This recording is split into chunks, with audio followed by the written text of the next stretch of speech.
Hello guys, welcome to our channel. ఈరోజు Noah ship గురించి తెలుసుకోబోతున్నాం. ఇక లేట్ చేయకుండా వీడియోలోకి వెళ్ళిపోదాం.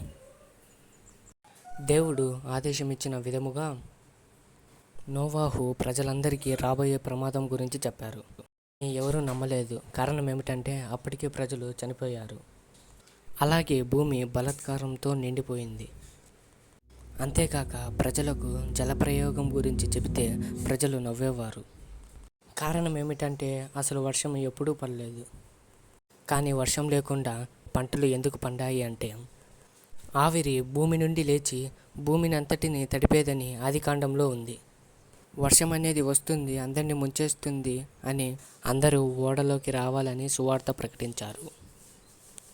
కానీ ఎవరూ వినలేదు.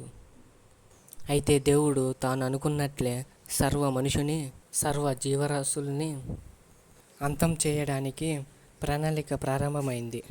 కానీ దానికంటే ముందే దేవుడు నోవాహు చేత పడవను కట్టించాడు. నెక్స్ట్ వీడియోలో పార్ట్ 2 అప్లోడ్ చేస్తాం. ఈ వీడియో నచ్చితే లైక్ ఇంకా సబ్స్క్రైబ్ చేసుకోండి. Thank you for watching.